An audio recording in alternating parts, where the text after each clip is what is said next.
So yun na nga guys, ito yung part 2 ng Tagaytay escape namin ni Esme. And nag-skyruns lang naman kami.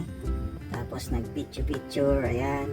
So, yan hanggang ginabi kami. Tapos nag-decide kami na doon na lang mag-overnight. Tapos nakakuha kami ng transient. Tapos yung transient na naupahan namin is meron na silang kainan.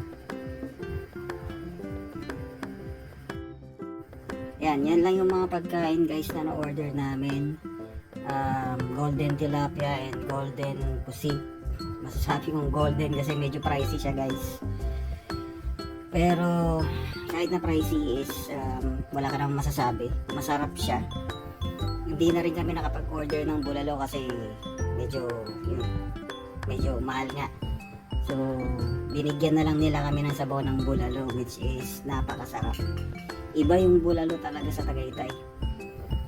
Tapos yun, ang ganda rin ng place. Relaxing siya. Tapos after that is pumunta na kami dun sa taas, which is pumunta na kami sa inupahan naming kwarto. So yan guys, dalawang kwarto siya. Yung isa lang yung kinunan ko kasi yun lang naman yung ginamit namin. Ayan, dalawang bed pa siya. Tapos kumpleto din siya.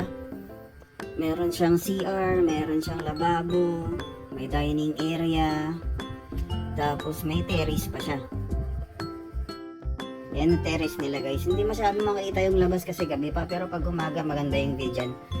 And yun, may Eiffel Tower pa sila, which is parang nasa Paris ka lang, diba? So yun na nga guys, nag-decide kami pumunta ng Tagaytay kasi hindi ko pa siya napupuntahan. So yun, napuntahan ko na nga siya, and then ang ganda ng place. Tsaka hindi ko in-expect na hindi pala siya ganun kataas kagaya ng Baguio. So kayang-kaya naman ni Moti, ni Evo Deluxe 150. Smooth na smooth pa rin yung takbo. Maayos kami nakarating, maayos din kami nakauwi. So yun lang guys. Gusto nyo mag-Tagaytay, go lang kayo.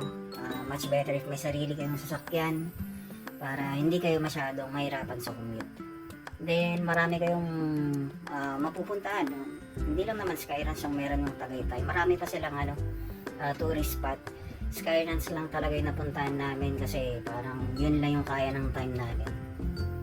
So yun, marami din kayong makikitang mga transient. Sa amin, sa online lang kami nagtingin eh. So marami ding mga murang transient, pero ingat lang sa mga scammer guys. Maraming mga scammer sa online about sa mga transient. So yun lang guys, until next time na trip. Bye bye.